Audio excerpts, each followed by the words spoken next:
Hello everyone, I Kuldeep Sharma welcome you all to today's session of Daily News Analysis where we are going to look at the important news from the Hindu newspaper as well as the Indian Express. So आज है 4th of April and आज के हिंदू और Indian express में दोनों में जो important news है उनको हम कवर करेंगे और आज की जो सबसे बड़ी न्यूज है उससे आज हम हमारा जो सेशन है उसको इनिशिएट करते हैं विच इज बेसिकली यहाँ पे डोनाल्ड ट्रंप ने आपके अभी आपके कुछ टाइम पहले ही आपके टैरिफ्स अनाउंस करे हैं on different imports which are done by different countries including India. और यहाँ पे इंटरेस्टिंगली अगर आप ऑब्जर्व करोगे कि जो कंट्रीज की लिस्ट है उसमें अगर मैं चाइना को रिमूव कर दूं उसके अलावा जिन सब कंट्रीज के ऊपर पे इन्होंने टैरिफ्स इंपोज करे हैं all of them are their friendly countries. तो यहाँ पे आप देखोगे कि एक्चुअल में डोनाल्ड ट्रंप ने जो फ्रेंडली कंट्रीज हैं यूएस की जो फ्रेंडली कंट्रीज हैं उनको यहां पे टारगेट करा है. For example one country which is missing from this tariff list is actually Russia के अगेंस्ट में यहां पे कोई भी टैरिफ इंपोज नहीं किया गया है एंड उसका रीजन यहां पे ये दिया जा रहा है कि रशिया को हम ऑलरेडी अलग तरीके से टैकल कर रहे हैं, उन पे पहले से हमने सैंक्शंस लगाए हुए. हाउएवर कुछ ऐसी रिपोर्ट्स आ रही हैं जो ये शो कर रही हैं कि शायद जो आपके रशिया की सीक्रेट एजेंसी जिससे कभी पुतिन भी बिलोंग करते थे उनको कुछ यहां पे इनके अगेंस्ट में उनके पास में कुछ ऐसी एविडेंसेस हैं, उनके अगेंस्ट में कुछ ऐसी डॉक्यूमेंट्स हैं या फोटोज वीडियोस हैं जिस वजह से वो इनके ऊपर पे प्रेशराइज कर रहे हैं एंड इसलिए डोनाल्ड ट्रंप जो है वो पुतिन के अगेंस्ट में या रशिया के अगेंस्ट में एक्शन लेने के काबिल नहीं है या उनसे डरते हैं. तो यू वुड सी हियर कि अलग अलग कंट्रीज पे करा गया. तो यहां पे मैं आपका सबसे ज्यादा फोकस इस पॉइंट पे करना चाहता हूं कि यूएस ने या ट्रंप ने यहां पे रेसिप्रोकल टैरिफ्स अनाउंस किए हैं, रेसिप्रोकल टैरिफ्स अनाउंस करें हैं. अब यहां पे बहुत कुछ कंफ्यूजन है कि रेसिप्रोकल टैरिफ का मतलब क्या है. क्या इसका मतलब यह है कि एग्जांपल के लिए कि अगर इंडिया यहां पे या let's say not India but let's say कि यूएस अगर इंडिया में अगर कार ट्रांसपोर्ट करता है तो उसके ऊपर पे लेट्स से कि वो 100% इंपोर्ट ड्यूटी लगाता है. एग्जांपल के लिए कि यूएस में कोई कार मैन्युफैक्चर हुई है जिसकी प्राइस है लेट्स से $2 लाख या $2 समथिंग $2 लाख है और उस पे 100% लगा यानी कि इंडिया में आके वो 4 लाख आपका प्राइस हो जाएगा विच मींस कि 100% यानी पूरा का पूरा जितना प्राइस है उतना ही मैंने लगा दिया. तो क्या रेसिप्रोकल टैरिफ का मतलब ये है कि अगर अब इंडिया यहां पे लेट्स से यूएस में कार इंपोर्ट करता है तो क्या यूएस अब उसके ऊपर पे 100% इंपोर्ट लगाएगा क्या? ओके, सो ये क्वेश्चन आता है कि रेसिप्रोकल टैरिफ है क्या और यूएस यहां पे कैसे डिसाइड करें. फॉर एग्जांपल अगर हम यहां पे ये डेटा देखते हैं कि क्या टैरिफ है. एग्जांपल के लिए कि यूएस ने कैलकुलेट करा है कि इंडिया जो है यूएस के गुड्स पे ऑन एन एवरेज 62% टैरिफ लगाता है. दैट्स एवरेज कि यूएस के गुड जो इंडिया में इंपोर्ट होते हैं उस पे 62% टैरिफ लगाता है. बट यहां पे जो इंडियन गुड्स जो हैं उस पे टैरिफ की रेट डिसाइड करी गई है 27%. विच मींस कि जो एक्चुअल में इंडिया यूएस गुड्स पे लगाता है वो उतना परसेंट यहां पे टैरिफ नहीं लगाया जा रहा है. कुछ और यहां पे नंबर है जो डिसाइड करा गया और ये जो नंबर है वो कैसे डिसाइड करा है. So you have to understand कि यहां पे यूएस ने उन कंट्रीज को टारगेट करा है जिनके साथ यूएस का ट्रेड डेफिसिट है. सो कौन सी कंट्री टारगेट हुई है? जिन कंट्रीज के साथ यूएस का ट्रेड डेफिसिट. ये एक इंपॉर्टेंट पॉइंट है आपके लिए. अब ट्रेड डेफिसिट क्या होता है? सो डेफिसिट यानी कि यहां पे कुछ कमी होगी, ट्रेड में कुछ कमी है. और कमी क्या हो रही है यहां पे कि आपके जो एक्सपोर्ट्स हैं उस कंट्री को वो कम है एज कंपेयर टू इंपोर्ट्स. और यहां पे जब मैं कम कह रहा हूं कि इंपोर्ट ज्यादा एक्सपोर्ट्स कम है, ये नंबर की बात नहीं है, यहां पे वैल्यूएशन की बात है कि आप एक्सपोर्ट तो कर रहे हो लेट्स से कि $100 की चीजें बट आप इंपोर्ट कर रहे हो $150 की चीज यानी कि $50 जो है वो एक्स्ट्रा उसको पे कर रहे हो. अपार्ट फ्रॉम जो आपका बार्टर सिस्टम हो जाए उसके अलावा $50 आपको ज्यादा पे करना पड़ रहा है. यानी कि यहां पे जिस कंट्री के साथ यूएस का ट्रेड डेफिसिट है उस कंट्री का यहां पे ट्रेड सरप्लस होगा. फॉर एग्जांपल अगर यूएस इंडिया ट्रेड की बात करी जाए, इंडिया यूएस की ट्रेड की बात करी जाए, करीब करीब यहां पे 119 बिलियन डॉलर का टोटल ट्रेड है। बट यहां पे हम यूएस को एक्सपोर्ट ज्यादा करते हैं, यूएस से इंपोर्ट कम करते हैं, तो करीब करीब इंडिया का 45 बिलियन डॉलर का यहां पे सरप्लस है, यहां पे सरप्लस है। यानी कि इंडिया यूएस को एक्सपोर्ट ज्यादा करता है इतने अमाउंट का, और मैं ये कह सकता हूं कि यूएस इतना अमाउंट जो है वो एक्स्ट्रा पे करता है इंडिया को, बिकॉज उसका खुद का एक्सपोर्ट इतना नहीं है। तो यहां पे यूएस जो है वो इसको टारगेट कर रहा है, वो इसको टारगेट कर रहा है कि यहां पे 45 बिलियन डॉलर का जो सरप्लस है वो ज्यादा है। तो I am not concern about कि मेरे यहां पे टैरिफ रेट्स क्या है। व्हाट आई वांट कि ये जो 45 बिलियन डॉलर का जो मेरा सरप्लस है ये जीरो हो जाना चाहिए, इट शुड बी जीरो, कि ना तो यहां पे अगर हम दोनों के बीच में ट्रेड हो रही है तो किसी भी एक कंट्री को यहां पे बेनिफिट नहीं होना चाहिए, अननेसेसरी बेनिफिट नहीं होना चाहिए। तो एक्चुअल में जो ये परसेंटेज डिसाइड कर रहे हैं, इट इज बेसिकली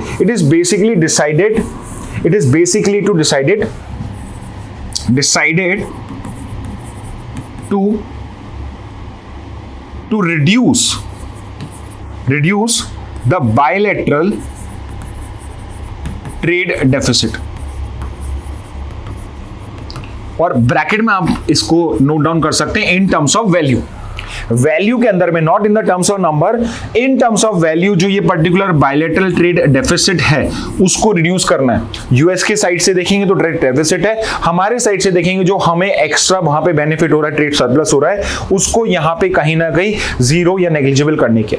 अब यहां पे इंपॉर्टेंट एक और बात है कि ये जो पर्टिकुलर परसेंटेज उन्होंने अभी डिसाइड करी है 27%, this is not going to be the permanent import duty, ये आपकी परमानेंट नहीं रहेगी, ये रेगुलरली इसको गो थ्रू करेंगे। For example it is very much possible कि यहां पे अभी 45 बिलियन का है और अब ये 47 बिलियन डॉलर का बन जाए for some reason, let's say currency depreciation की वजह से, या उसके बाद भी प्राइस इंक्रीज होने के बाद भी यहां पे ये आपका 47 बिलियन डॉलर चला जाए, तो यहां पे ये 27 से ये 28, 29 व्हाटएवर दे फील लाइक कि उनको ट्रेड सरप्लस को जीरो करने के लिए रिक्वायर्ड होगा, उसके लिए इंक्रीज कर सकते हैं। Okay, so remember this particular point. अब इन सब के अलावा एक और पॉइंट जो आपको पता होना चाहिए कि यूएस ने यहां पे एक बेस लाइन टैरिफ भी डिसाइड करा है।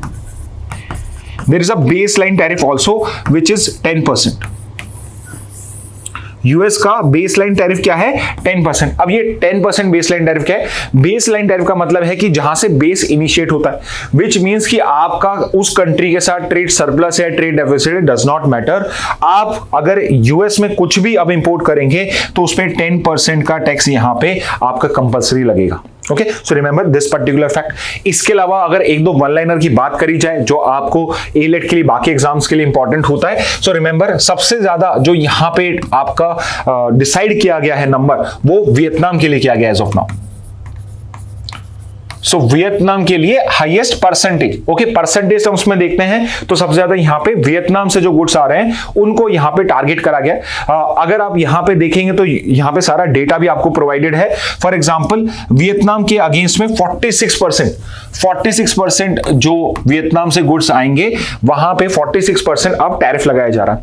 And you would observe here कि अगर इन कंट्रीज की लिस्ट देखो, if I remove just China, all of the other countries are friendly countries to US. और यहां पे दो कंट्रीज हैं जिन पे एज ऑफ नाउ कुछ भी लगाया नहीं गया है, वो है मैक्सिको और कनाडा। सो सबसे ज्यादा जो स्टेटमेंट्स यहां पे कॉल अप किए जा रहे थे, जो इस ट्रेड डेफिसिट की बात करी जाती है, उसमें सबसे ज्यादा जिन कंट्रीज का मेंशन किया जा रहा था, those were apart from China, India, were Mexico and Canada. But because of domestic reason, because of the geopolitics of that area, as of now Mexico और कनाडा से जो पर्टिकुलर इनके गुड्स आ रहे हैं उनको अभी टारगेट नहीं करा, सिंपली बिकॉज कि यहां पे मैक्सिको और कनाडा से जो गुड्स आते हैं वो एसेंशियल गुड्स होते हैं, एग्रीकल्चर प्रोडक्ट्स होते हैं। तो अगर उन पे ट्रेड का यहां उनके ऊपर भी कुछ भी अगर ये ट्रेड टैरिफ्स इंपोज करते हैं तो उनके प्राइसेस बहुत हाई हो जाएंगे। एट द सेम टाइम उन्होंने पहले ही थ्रेटन कर दिया था कि अगर यूएस हम पे इतना सा भी ट्रेड टैरिफ लगाएगा तो we are going to put reciprocal tariffs, यानी कि अगर यूएस यहां पे टैरिफ्स लगाता है, लेट्स से हमारे पहले ही ज्यादा है और यूएस हम पे लगाता है, तो हम हमारे टैरिफ्स को और इंक्रीज करेंगे। तो यहां पे क्या हो जाएगा? एक काइंड ऑफ ट्रेड वॉर हो जाएगा, which US in its right mind would not want to have. अगर यूएस स्मार्टली सोचेगा तो वो ये ट्रेड वॉर नहीं चाहेगा। हाउएवर यहां पे जब से ये अनाउंस हुए, इसके आगे की अगर आप न्यूज फॉलो करोगे तो इसके जो दो ग्रुप्स हैं, एक तो यूरोपियन यूनियन, एक चाइना। रिमेंबर, यूरोपियन यूनियन और China they are also market of US goods. US के गुड्स के ये बड़े मार्केट्स भी है, ईयू भी है, चाइना भी है, इंडिया भी है। ऑल्दो हम इतने बड़े कंज्यूमर नहीं, but still we are a consumer. For example, आप जितने भी फास्ट फूड चेन देखते हैं, मैकडी है आपका, वेंडीज है आपका, पिज्जा हट है आपका, all of these are from US only. Pepsi है, Coca Cola, all of these from US only. Although इन सब ने हम मैन्युफैक्चरिंग प्लांट करा लिए, तो इंपोर्ट कुछ नहीं हो रहा है, but otherwise you can see here कि यहां पे बहुत सारी यूएस कंपनीज है जो इंडिया में इन कंट्रीज में इंपोर्ट करते हैं। तो यहां पे दे हैव ऑलरेडी सेड कि हम भी यहां पे हमारे जो टैरिफ रेट्स हैं उनको इंक्रीज करेंगे। We are also going to target. और यहां से क्या होगा, यहां से एक ट्रेड वॉर इनिशिएट हो जाएगा between US and the other countries. और उससे क्या होगा, आपका जो ट्रेड है वो सफर होना स्टार्ट हो जाएगा, फ्री ट्रेड जो है वो सफर होना स्टार्ट हो जाएगा। So long term में it is not a good news for India and other countries also। या मैं यहां पे ये कह सकता हूं कि it's might be the beginning of deglobalization। deglobalization। So if you know globalization क्या था कि सारे कंट्रीज अपने जो बॉर्डर्स हैं उनको ट्रेड के लिए, सर्विसेज के लिए, पीपल के लिए ओपन कर रहे थे। और अब हम डीग्लोबलाइज कर रहे हैं, मतलब वापस we are closing down our borders. हम इंटरनेशनल ट्रेड को वापस से प्रोटेक्शनिज्म की तरफ लेके जा रहे हैं, जहां पे हम हमारे इंडस्ट्रीज को प्रोटेक्ट करने की कोशिश कर रहे हैं। ऑल्सो ऑलवेज रिमेंबर कि यहां पे भी रेसिप्रोकल टैरिफ जो हैं, जो यूएस आपके डोनाल्ड ट्रंप ने अनाउंस करे हैं, ऑलवेज रिमेंबर कि हमेशा टैरिफ का प्राइमरी पर्पस होता है protection of domestic industry. Protection of domestic industry. तो अगर आपके पास में क्वेश्चन आए, आपके पास में एमसीक्यू आए, what is the primary purpose of imposing tariff, तो रिमेंबर ऑलवेज कि हो सकता है उसके अलग अलग लेट्स से सिक्योरिटी के पर्पस भी हो सकते हैं, जैसे चाइना के अगेंस्ट में, because China might be threatening them security also, security wise also. But always remember कि जो पहला रीजन होता है डोमेस्टिक टैरिफ को इंपोर्ट करने का, उनको इंपोज करने का, it is always protection of domestic industries. और इसी पर्टिकुलर आइडियोलॉजी को बोला जाता है protectionism. Okay, so this is regarding the first news.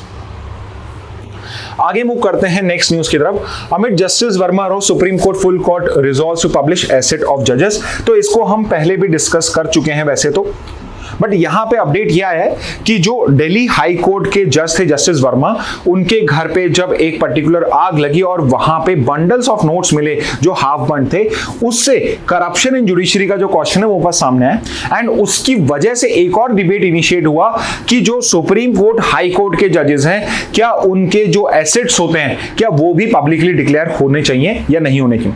तो currently you have to understand कि सबसे इंपॉर्टेंट पॉइंट ये है कि there is no law, there is no law which ask Supreme Court and High Court judges to publicly declare their assets। सो पहला important point आपके लिए यही है कि आज के टाइम में कोई भी ऐसा लॉ नहीं है, there is no law which ask Supreme Court and High Court जजेस to declare their assets to the public, कि उनके क्या एसेट्स हैं रियल एस्टेट के एग्जांपल के लिए, या फिर उनके क्या इन्वेस्टमेंट्स भी हैं। आप इन्वेस्टमेंट्स भी लिख सकते हैं कि आपके लेट से किसी कंपनी में रिलायंस के आपने शेयर्स बाय कर रखे हैं, नहीं कर रखे, आपने कहीं किसी जगह पे इन्वेस्टमेंट तो नहीं कर रखा है। तो यहां पे कहीं पर भी कोई लॉ नहीं है, कहीं पे कॉन्स्टिट्यूशन में कोई भी पार्लियामेंट का लॉ या इनकी खुद की कोई रूल्स एंड रेगुलेशंस नहीं है जो ये पर्टिकुलर चीज कहते हैं। ओके, तो बिकॉज ये इश्यू हमेशा से रहा है कि सुप्रीम कोर्ट और हाई कोर्ट की जो एसेट्स होते हैं they are behind the curtains, उनको कभी भी ओपन नहीं करा गया है। तो ये क्वेश्चन हमेशा आता रहा था। एंड उसका एक मेजर रीजन ये है कि apart from supreme court high court, जितने भी आपके लेजिस्लेचर और एग्जीक्यूटिव के आपके जितने भी लोग होते हैं, मतलब एमपीज, एमएलएस होते हैं, आईएएस होते हैं, मिनिस्टर्स होते हैं, उन सबको अपने पब्लिक एसेट्स को डिक्लेयर करना पड़ता है। So always remember, by law MPs, MLAs यानी आपका लेजिस्लेचर, जो भी लेजिस्लेचर के अंदर में है, and also your government employees,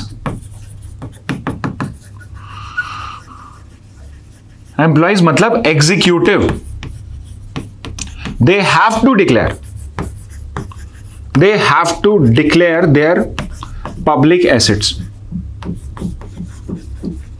And not just them, कोई भी कैंडिडेट, इलेक्शन कैंडिडेट जो है, जो कंटेस्ट कर रहा है, उसको भी by Supreme Court judgement and by election commission guidelines, election candidate also has to declare their assets.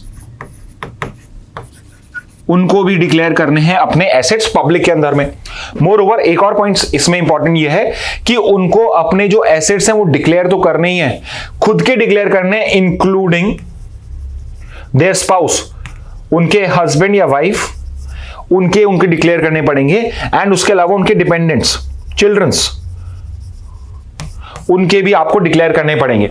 On the other hand we have the supreme Court, the high and mighty Supreme Court and High Court जजेस, जिनको there is no regulation under which they have to provide whatever their assets are, whatever their investments are. Okay, तो इसलिए ये issue जो है आपका, ये हमेशा न्यूज में रहता है कि क्या सुप्रीम कोर्ट और हाई कोर्ट जजेस को भी डिक्लेयर करना चाहिए या नहीं करना चाहिए. Okay, so now I am going to raise it this point. अब इसके बाद में अगर हम देखें कि ऐसा नहीं है कि कभी कोई स्टेप्स नहीं लिया गया, सुप्रीम कोर्ट ने voluntary, so 1997 was the year when the Chief Justice of India was justice JS. Verma, justice JS. Verma. और उस टाइम में 1997 में एक रेजोल्यूशन आया. So there was a resolution by the Supreme Court judges only. Supreme Court judges ने 1997 में decide करा कि जो सुप्रीम कोर्ट के जजेस हैं एंड जो हाई कोर्ट के जजेस हैं, both will voluntarily declare their assets, but to whom? To Chief Justice of India and to Chief Justice of High Court. अब यहां पे इंपॉर्टेंट पॉइंट क्या है कि यहां पे 1997 में जजेस on their own they had a resolution, they passed a resolution where they decided कि जो सुप्रीम कोर्ट के जजेस हैं, जैसे ही वो ऑफिस में आएंगे, उनके जो भी एसेट्स हैं, उनके जो इन्वेस्टमेंट्स हैं, those are to be declared to the Chief Justice of India. And at the same time जो हाई कोर्ट के जजेस होंगे, they are going to be declared to the Chief Justice of that particular High Court. However these were not made public. However, no requirement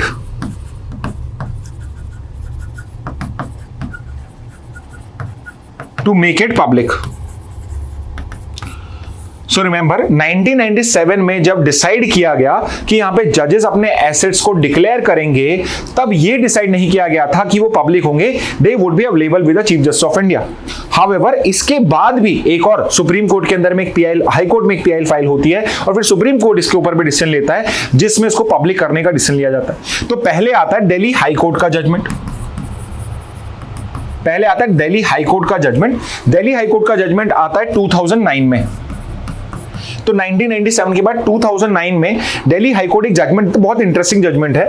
आपका एक act है, RTI act. RTI act है आपका 2005 का RTI act है, जिसके अंदर में एक सेक्शन है, सेक्शन 2 क्लॉज एफ.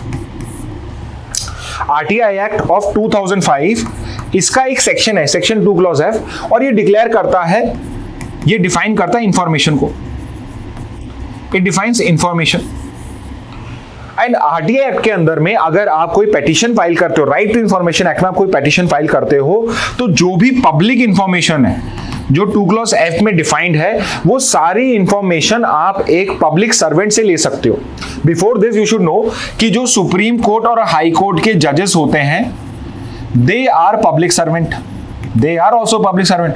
जो भी गवर्नमेंट सर्विस में, all of them are known as public servant. वो सब पब्लिक सर्वेंट की डेफिनेशन में आते हैं. और अगर 2F के अंदर में अगर मैं इनके एसेट्स की इंफॉर्मेशन को पब्लिक इंफॉर्मेशन डिक्लेयर कर दूं, तो ये भी आरटीआई के अंदर में एक्सेसिबल होनी चाहिए टू द कॉमन पब्लिक. तो यहां पे दिल्ली हाई कोर्ट ने जजमेंट दिया कि यहां पे जो इंफॉर्मेशन है, यहां पे जो एसेट्स वाली इंफॉर्मेशन है, it is public information. It is public information, which means कि आप RTI फाइल करके इस इंफॉर्मेशन को कोर्ट से या आपके यहाँ पे CJI से मांग सकते हो. सो फॉर एग्जांपल यहां पे जो वॉलंटरी डिक्लेरेशन करा था, रिमेंबर अभी भी वॉलंटरी है, अभी तक भी यहां पे जो वॉलंटरी डिक्लेरेशन आप सीजीआई और chief Justice of High court को करते हो, 2009 में दिल्ली हाई कोर्ट ने ये हेल्ड डाउन करा कि जो पर्टिकुलर इंफॉर्मेशन सीजीआई के पास है हाई कोर्ट के और यहां पे चीफ जस्टिस ऑफ इंडिया के पास में सुप्रीम कोर्ट हाई कोर्ट जजेस की, ये एक पब्लिक इंफॉर्मेशन है। All of this is public information, which means कि अगर कोई यहां पे आरटीआई फाइल करता है सुप्रीम कोर्ट के पास में, जो इंफॉर्मेशन सीजीआई के पास है या Chief Justice of High Court के पास है, it is to be declared to the public, यानी वहां आपको बतानी पड़ेगी। एंड उसके बाद जब ये पर्टिकुलर जजमेंट आया 2019, देर से ही सही, बट ये जजमेंट आया आपका सुप्रीम कोर्ट का, constitutional bench of supreme court, 5 जजेस यहां पे बैठे और उन्होंने यहां पे इस डिक्लेरेशन को पब्लिक करने का डिसाइड किया। Declaration should be public. So 2019 से एक नई चीज स्टार्ट हुई कि सुप्रीम कोर्ट की जो वेबसाइट है, all assets of judges is declared there। तो यहां पे क्या चीज है, अगर आप पूरा टाइमलाइन देखें, सबसे पहले कि कहीं पर भी कोई लॉ नहीं है जो सुप्रीम कोर्ट हाई कोर्ट जजेस को बाउंड करता हो अपने जजेस को अपने एसेट्स को डिक्लेयर करने के लिए। फिर आता है 1997 में जो जजेस जो हैं वो खुद से एक रेजोल्यूशन पास करते हैं और उसमें दे डिसाइड कि सुप्रीम कोर्ट के जजेस चीफ जस्टिस ऑफ इंडिया को, हाई कोर्ट के जजेस chief Justice of High court को अपने सारे एसेट्स डिक्लेयर करेंगे वॉलंटरीली। ओके, बट रिमेंबर यहां पे ये एसेट्स पब्लिक नहीं करेगा।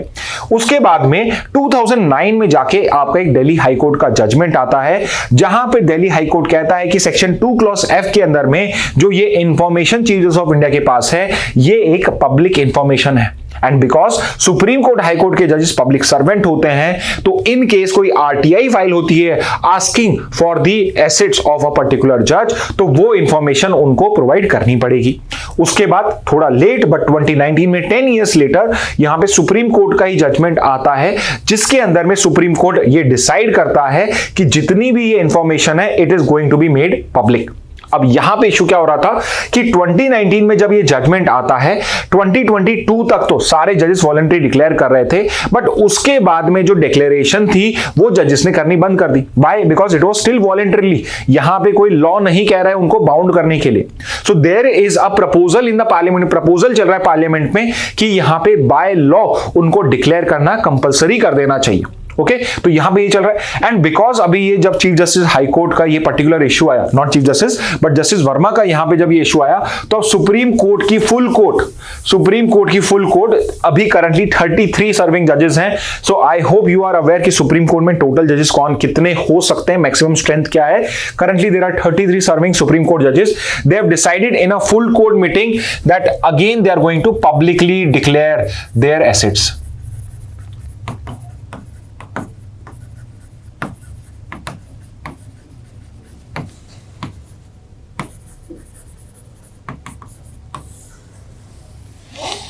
ओके, सो अब यहां पे ये डिसाइड क्या है। अब यहां पे इश्यू ये है कि अभी भी ये जो पब्लिक डिक्लेरेशन है ये अभी भी वॉलंटरी इन नेचर है, विच मीन्स कि लेट्स से कल कोई जज यहां पे डिक्लेयर नहीं करता है तो उसके अगेंस्ट में आप कोई एक्शन नहीं ले सकते हो। सो अगेन यहां पे क्वेश्चन यही होता है कि क्या हमें भी सुप्रीम कोर्ट हाई कोर्ट जजेस को सेम स्टैंडर्ड्स पे नहीं जज करना चाहिए जिस पर्टिकुलर स्टैंडर्ड्स पे हम हमारे लेजिस्लेटिव या एग्जीक्यूटिव को जज करते हो। Because just like legislative executive, जो आपकी जुडिशरी है वो भी एक इंपॉर्टेंट ऑर्गन है गवर्नेंस का, और यहां पे अगर हम सुप्रीम कोर्ट हाई कोर्ट जजेस के को अलग से यहां पे कोई बेनिफिट दे रहे हैं, तो फिर क्या हमें एमपीज को या गवर्नमेंट के एम्प्लॉइज को भी वो सेम बेनिफिट देना चाहिए या नहीं देना चाहिए। तो ये क्वेश्चन जो है ये तब तक रहेगा जब तक यहां पे हम by law, parliament by law ये नहीं कर देती कि it is to be done compulsorily. Okay, so remember this particular fact also. Okay, आगे मूव करते हैं। नेक्स्ट न्यूज क्या है आपकी? Next is Kannadippaya gets GI tag anchoring tribal handicraft on the global map. Okay, so आपका ये एक particular tribal handicraft है, ये फोटोग्राफ में भी आपको दिख रहा होगा। सो कन्नडीपय्या, इट्स इडुक्की के पास में। इडुक्की इज बेसिकली इन केरला, ये केरला के अंदर में। सो केरला में ये एक ट्राइबल हैंडीक्राफ्ट है, इट्स अ ट्राइबल हैंडीक्राफ्ट जिसको एक जीआई टैग यहां पे अवार्ड किया गया है। Now, what is GI tag? So, for those who are unaware, GI stands for Geographical Indication Tag.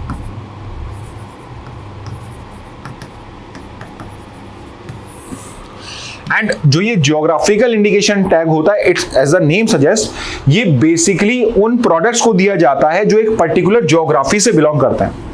Which means कि अगर मैंने इस कन्नड़ी पहिया को यहाँ पे, ट्राइबल हैंडीक्राफ्ट को यहाँ पे अगर जीआई टैग दे दिया, तो लेट से अगर मैं राजस्थान में हूँ, मैं जम्मू एंड कश्मीर में हूँ, मैं वहां पे कोई इसी सिमिलर एकदम सेम टाइप का यहाँ पे ये हैंडीक्राफ्ट डेवलप करता हूँ, तो मैं उस पर्टिकुलर हैंडीक्राफ्ट को कन्नड़ी पहिया नहीं बोल सकता हूँ, बिकॉज यहाँ पे जो पर्टिकुलर जीआई टैग मिला है, इस प्रोडक्ट को मिला है। विच मीन्स कि जो इस इडुक्की डिस्ट्रिक्ट के, केरला की इडुक्की डिस्ट्रिक्ट के अंदर में जो ये मैं हैंडीक्राफ्ट डिजाइन करता हूं, यहां पे मैं जो बनाता हूं, उसी को ही मैं कन्नड़ी पहिया बोल सकता हूं। एंड यूजली ये जीआई टैग जो होता है, उस ज्योग्राफी की जो यूनिकनेस होती है, वहां के प्रोडक्ट्स की जो यूनिकनेस होती है, उनको प्रोटेक्ट करने के लिए किया जाता है।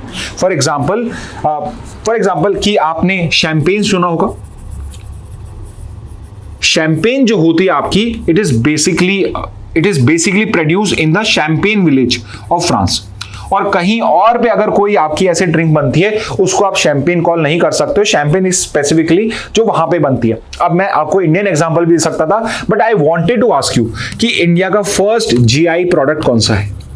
So just mention in the comment box. Please, आप लोग मेंशन नहीं करते हैं, please try to answer it in the comment box कि इंडिया का फर्स्ट जीआई प्रोडक्ट क्या है। I am sure most of you would be able to answer it. तो इंडिया का पहला जीआई प्रोडक्ट कौन सा है, वो आप बताइए।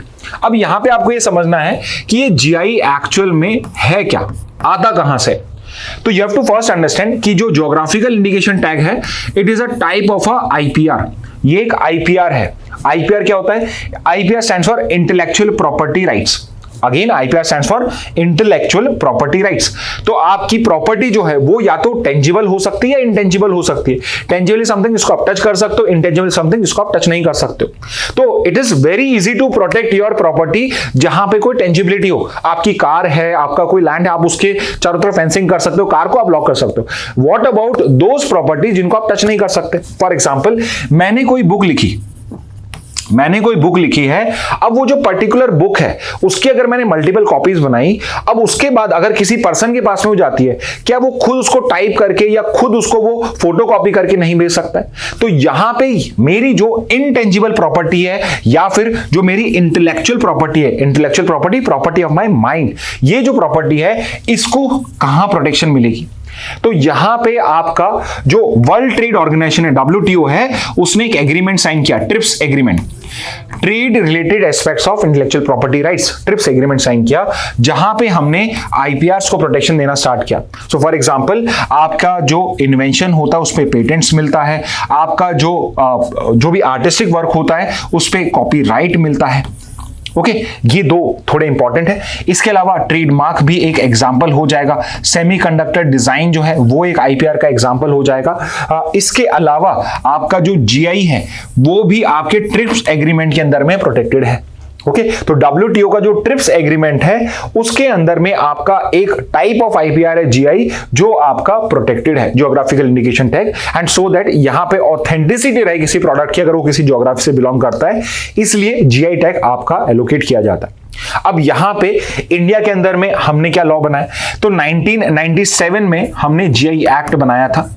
1997 में हमने 1999 में हमने जीआई एक्ट एक पास किया था, जिसके अंदर में आपके जो जितने भी जीआई प्रोडक्ट्स होते हैं, इनको हम रिकॉग्नाइज करते हैं। एंड रिमेंबर, अगर इंडिया की जो जीआई रजिस्ट्री है, मतलब जो रजिस्ट्रेशन ऑफिस है, उसको जीआई रजिस्ट्री बोला जाता है, अगर वो किसी जीआई प्रोडक्ट को रिकॉग्नाइज करती है, so they are protected world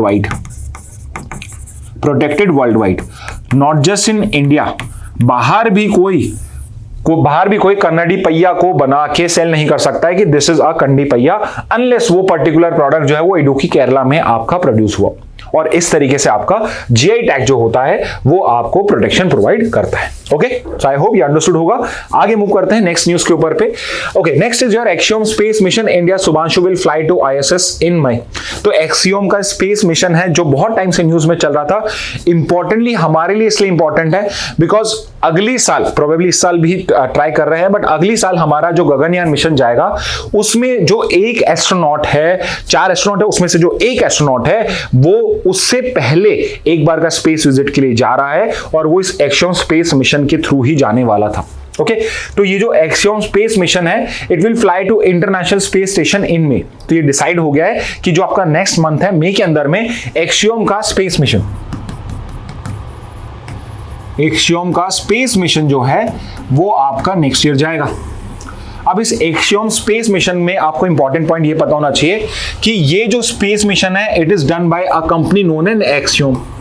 तो कंपनी का नाम तो एक्सियोम ही है। तो सिंपली पूछा जा सकता है कि एस्ट्रोनॉट का नाम पूछ के पूछा जा सकता है कि ये पर्टिकुलर एस्ट्रोनॉट इंडिया के किस स्पेस मिशन पे आपके आईएसएस को विजिट करके गए थे। तो you should know it is the Axiom mission. Okay, किसके थ्रू करा जाएगा? So it's going to be by the SpaceX जो है, I am sure you are aware of this particular company, जो एलन मस्क की company SpaceX है। इसका जो आपका फैल्कन 9 रॉकेट है, उसका फैल्कन 9 रॉकेट है और ड्रैगन कैप्सूल का नाम होगा which has been very successful. इसके थ्रू आपका ये एक्सियोम स्पेस मिशन जो है इसको यहां पे किया जाएगा और इसमें उस इंडियन एस्ट्रोनॉट का नाम क्या है? उनका नाम है शुभांशु शुक्ला। तो ये नाम आपके लिए इंपॉर्टेंट है। He is a group captain in the Indian air force. जो चारों लोग हैं जो शॉर्टलिस्ट करे गए गगनयान के लिए, चारों इंडियन एयरफोर्स के ग्रुप कैप्टन ही हैं। शुभांशु शुक्ला जो है he is going to go to the international space station in May. And अगर ये पर्टिकुलर मिशन आपका सक्सेसफुल हो जाएगा तो Shubhanshu Shukla is going to become the second Indian to go into space. And बहुत सिंपल सा क्वेश्चन पूछ रहा हूं मैं आपसे, who was the first Indian to go to space? Okay, so he's going to be the second Indian to go into space, and इसके अलावा he is also going to be the first Indian to go to International Space Station. So second Indian to go into space after the first Indian went into space 40 years ago. 40 years ago, the first Indian went into space. At that time, the Prime Minister was Indira Gandhi. So you can see here कि कितना पुरानी बात हो चुकी है आपकी ये। और यहाँ पे he is also going to be the first Indian to go to ISS because तब तक ISS जो था, जब first Indian गए थे तब तक वो exist नहीं करता था। So ये 2-3 important points आपके लिए हो जाएंगे। इसके अलावा अगर एक नाम आपको पता होना चाहिए which is कि एक्सियोम स्पेस मिशन जो है इसको हेड कौन कर रहा है? So it is going to be Peggy Watson. Peggy Whitson. Peggy Whitson is the name. PEGGYWHITSON. Peggy Whitson is the name जो इस पर्टिकुलर मिशन को यहाँ पे हेड कर रही है। उसके अलावा शुभांशु शुक्ला जो है जो बैकअप यहाँ पे आपके पायलट हैं इस पर्टिकुलर मिशन के। एंड इंपॉर्टेंट पॉइंट्स ये हैं आपके 3। Second Indian to go into space but the first Indian to go to international space station. Okay, अब इसके अलावा एक और क्वेश्चन मैं जो आपसे पूछना चाहता हूं वो है बेसिकली ये कि जो गगनयान मिशन है प्रोबेबली नेक्स्ट ईयर हम इसको करेंगे। इसके बाद इंडिया जो है वो 4th कंट्री बन जाएगा, 4th country to have human space flight capabilities. Space flight capability वाली ये आपकी 4th कंट्री बन जाएगी India. And I hope you know this कि यूएस है, रशिया, पहले रशिया आएगा, remember Russia was the first one, second US and third is obviously China. Okay, तो गगनयान मिशन के अंदर में हो जाएगा। But what I want to know is कि यू ऑलरेडी नो एक पर्सन का नाम शुभांशु शुक्ला जो शॉर्टलिस्टेड हैं आपके, which are the other 3 persons. उनके नाम अगर आप मुझे कमेंट बॉक्स में बता सकें तो it would be very good and it's also an important question for your CLAT and AILET exam. ये 4 एस्ट्रोनॉट जो हैं इनके नाम आपसे पूछा सकते हैं। स्पेसिफिकली शुभांशु शुक्ला जो हैं इनका जो एक्सियोम मिशन है this is important. We wish कि ये सक्सेसफुल हो सो दैट एक और हमारे यहाँ पे एस्ट्रोनॉट जो हैं इंडिया के एस्ट्रोनॉट्स वो रेडी हो जाए। ओके, आगे मूव करते हैं नेक्स्ट न्यूज पे। Expect Telangana CM to exercise restraint supreme court. तो यहां पे सुप्रीम कोर्ट जो है वो तेलंगाना सीएम के अगेंस्ट में उन्होंने एक यहां पे कमेंट दिया है, एंड ये कमेंट का कंटेक्स्ट ये है कि आपके जो तेलंगाना के सीएम है रेवनाथ रेड्डी, उन्होंने एक आपका स्टेटमेंट दिया कि यहां पे जो पर्टिकुलर स्पीकर है उनके बिहाफ में मैं बोल रहा हूं, और यहां पे जो बीआरएस के एमएलए, दूसरे पॉलिटिकल पार्टी के एमएलए जिन्होंने कांग्रेस को ज्वाइन करा है, उनको इलेक्शन कंटेस्ट करने की रिक्वायरमेंट ही नहीं होगी, बिकॉज डिफेक्शन लॉ है वो यहां पे अप्लाई ही नहीं किया जाएगा। अब यहां पे सुप्रीम कोर्ट जो है वो यहां पे गुस्सा इसलिए हो रहा है बिकॉज सुप्रीम कोर्ट के अंदर में एक पर्टिकुलर केस फाइल हुआ है जिसके अंदर में जो आपके स्पीकर हैं, वहां के तेलंगाना के स्पीकर हैं, वो एक्शन नहीं ले रहे हैं बट ऑन अगेंस्ट 10 एमएलएस जिन्होंने डिफेक्ट किया है, जिन्होंने अपनी पार्टी को छोड़ के दूसरी पॉलिटिकल पार्टी को ज्वाइन किया है। तो यहां पे ये जो पर्टिकुलर आपका इश्यू रेज हुआ है उसके बारे में हम समझते हैं कि यहां पे ये बात क्या हो रही है। तो आपको ये समझना पड़ेगा कि इंडिया जो है इसके अंदर में हम डेमोक्रेटिक इलेक्शंस कंडक्ट कराते हैं, और आपके जो रिप्रेजेंटेटिव्स होते हैं स्टेट लेवल पे तो एमएलए होते हैं, और सेंटर के ऊपर पे वो आपके एमपीस होते हैं, member of parliament, specifically Lok Sabha MPs, और यहां पे लेजिस्लेटिव असेंबली के MLAs, member of legislative assembly, basically इनको हम इलेक्ट करते हैं। एंड जब हम इनको कहीं पे वोट करते हैं तो यूजुअली ये किसी पॉलिटिकल पार्टी के इलेक्शन सिंबल पे कंटेस्ट फाइट करते हैं, एंड इट इज पॉसिबल कि I might have voted for that particular person because he belong to a particular political party. For let's say कि मैं जो आइडियोलॉजिकली मैं अगर देखता हूं तो मैं बीजेपी से रिलेट करता हूं, या फिर मैं आइडियोलॉजिकली हो सकता है कांग्रेस से रिलेट करता हूं, तो इट इज स्टिल पॉसिबल कि मेरे लिए कैंडिडेट इंपॉर्टेंट है बट पॉलिटिकल पार्टी से ज्यादा इंपॉर्टेंट नहीं है। और अभी की जो इंडिया की जो पॉलिटिक्स है वो अभी भी कैंडिडेट सेंट्रिक इतना ना होते हुए भी पॉलिटिकल पार्टी पर भी बिलोंग करती है। But it is still possible कि हो सकता है कि मैंने एक कांग्रेस के एमएलए को वोट किया था, कांग्रेस के एमएलए को वोट करके मैंने, या कांग्रेस के कैंडिडेट को वोट करके मैंने उसे एमएलए बनाया, and after winning the election he shifts his party to BJP, he becomes a BJP MLA. तो यहां पे ये जो पर्टिकुलर डिफेक्शन हुआ, ये जो मूवमेंट हुआ है, ये मेरे वोट जो है, मेरे इस वोट की वैल्यू को यहां पे नेग्लिजेंट कर देता है, इसको वैल्यू लेस बना देता है। एंड मेरा जो कॉन्स्टिट्यूशन है वो मेजर करता है 1 वोट इक्वल टू 1 वैल्यू, और मेरा जो वैल्यू है, दिस इज इंपॉर्टेंट, डेमोक्रेसी के अंदर में एक जो आपका वोटर होता है उसके वोट की वैल्यू बहुत ज्यादा होती है, और यहां पे जब वो डिफेक्ट कर रहे हैं तो वो लोग इस वैल्यू को यहां पे वैल्यू लेस बना रहे हैं। इसलिए आपका 1980s के अंदर में, 1980s में स्पेसिफिकली ईयर मैं नहीं बता रहा हूं because that is a question for you all, किस ईयर में आया था, आपकी पार्लियामेंट ने एक लॉ बनाया by the 52nd constitutional amendment act. 52nd constitutional amendment act के थ्रू उन्होंने एक लॉ बनाया जिसको हम बोलते हैं एंटी डिफेक्शन लॉ। इसको बोला जाता है एंटी डिफेक्शन लॉ, और इस एंटी डिफेक्शन लॉ से हमने एक शेड्यूल बनाया जिसका नाम है शेड्यूल 10 ऑफ द कॉन्स्टिट्यूशन। तो हमने कॉन्स्टिट्यूशन के अंदर में एक शेड्यूल ऐड करा, 52nd constitution amendment act 1908, last में ईयर आप बताइए, बिल्कुल मिड में आएगा। शेड्यूल 10 जो है मैंने यहाँ पे ऐड करा which is basically the anti defection law, और यहाँ पे मैंने कुछ नए नॉर्म्स बनाए, और नॉर्म्स मैंने ये बनाए, डिफेक्शन का मतलब होता है कि मैं एक पॉलिटिकल पार्टी को छोड़ के दूसरी पॉलिटिकल पार्टी को ज्वाइन करता हूं। तो यहां पे नॉर्म ये बनाया कि व्हाट एग्जैक्टली इज डिफेक्शन। पहले तो मैंने समझाया डिफेक्शन क्या होता है। तो पहला है कि लेट्स से एन एमपी और एमएलए, इलेक्टेड एमपी एमएलए, कोई भी elected MP MLA after election leaves the political party from which he was elected. So important point क्या है यहां पे, मैंने जरूरी नहीं है कि कांग्रेस छोड़ के बीजेपी ज्वाइन कर रही हूं। अगर मैं इलेक्टेड एमपी एमएलए हूं, आफ्टर इलेक्शन जीतने के बाद मैंने अपने पॉलिटिकल पार्टी की मेंबरशिप छोड़ दी, यानी मैंने एमपी या एमएलए वाली सीट नहीं छोड़ी है, मैं कांग्रेस से बिलोंग करता था, मैंने कहा मैं कांग्रेस का सदस्य नहीं हूं, मैं कांग्रेस का मेंबर नहीं हूं, मैं किसी भी पार्टी का मेंबर नहीं हूं। तो अगर मैं ऐसा करता हूं तो रिमेंबर यहां पे मेरी जो पार्टी है वो मुझे यहां पे एंटी डिफेक्शन लॉ के अंदर में सस्पेंड करा सकती है, विच मींस कि अगर मेरी पॉलिटिकल पार्टी चाहे, जरूरी नहीं वो चाहे, बट अगर कांग्रेस चाहे तो यहां पे उस पर्टिकुलर पर्सन को यहां पे एमपी या एमएलए की पोस्ट से वहां से डिस्क्वालीफाई करा सकती है।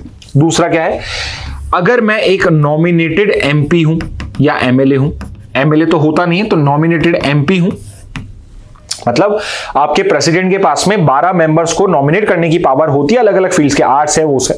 तो वो जो नॉमिनेटेड एमपी होता है, अगर 6 मंथ्स तक जो चाहे तो कोई भी पार्टी ज्वाइन कर सकता है, but after 6 months it can not, या ही और she can not,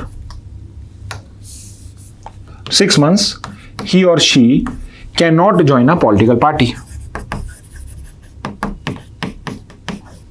Okay, and third is, अगर मैं ब्रॉडली इसको लिखूं तो अगर कोई भी पर्सन कोई एंटी पार्टी एक्टिविटीज करता है तो उस सिचुएशन में भी पॉलिटिकल पार्टी उसको डिस्क्वालीफाई करा सकती है as a MP MLA from their particular party. Anti party activities का मतलब क्या है? तो यहां पे हो सकता है vote against party whip, vote against party whip, या फिर मैं कह सकता हूं taking part in opposition party activities या मीटिंग्स। एग्जाम्पल के लिए कि I am a Congress MP, but मैं जाके किसी बीजेपी की किसी रैली के अंदर में जहां मोदी जी आए हैं वहां पे जाके मैं पार्टिसिपेट कर रहा हूं, तो all of this would be example of anti party activities. अब ये जो एंटी पार्टी एक्टिविटीज है ये कहीं लॉ में लिखा नहीं था, शेड्यूल में लिखा नहीं है, ये मैं आपको सिंपल समझाने के लिए बता रहा हूं। लिखा हुआ तो ये है कि आप पार्टी विप के अगेंस्ट नहीं जा सकते हो। ये पर्टिकुलर पार्टी विप कौन होता है एकदम लास्ट स्लाइड में हम पढ़ेंगे, बिकॉज वहां पर भी एक इश्यू आपका रेस हुआ है। ओके, तो अगर मैं कुछ भी डिफेक्शन करता हूं, डिफेक्शन को डिफाइन किया मैंने कि मैं एक एमपी एमएलए हूं, इलेक्टेड हूं, और मैं आफ्टर इलेक्शन किसी दूसरी पॉलिटिकल पार्टी को ज्वाइन करता हूं या नहीं भी करता हूं, अपनी पार्टी की मेंबरशिप छोड़ देता हूं। दूसरा, मैं एक नॉमिनेटेड एमपी हूं और 6 महीने बाद मैं कोई पॉलिटिकल पार्टी ज्वाइन करता हूं, या फिर मैं कोई भी एंटी पार्टी एक्टिविटी में अगर इन्वॉल्व होता हूं, all of this would come in the definition of defection. और यहां पे अगर कोई भी ऐसा करता है तो जिस पॉलिटिकल पार्टी से आपका इलेक्शन हुआ है, जिस पॉलिटिकल पार्टी से आपका इलेक्शन हुआ है, they can request disqualification to the speaker, presiding officer जो होता है, स्पीकर या चेयरमैन ऑफ लोकसभा, राज्यसभा, या स्पीकर ऑफ द हाउस। तो यहां पे डिसाइड कौन कर रहा है? ओके, सो यहां पे अगर किसी पार्टी को क्वेश्चन करना है किसी एमपी एमएलए को, तो वो जाएंगे स्पीकर के पास लेकर या किसी चेयरमैन के पास लेकर। और यहीं पर जो सुप्रीम कोर्ट का जजमेंट है उसका इश्यू चल रहा है कि यहां पे what is the decision time.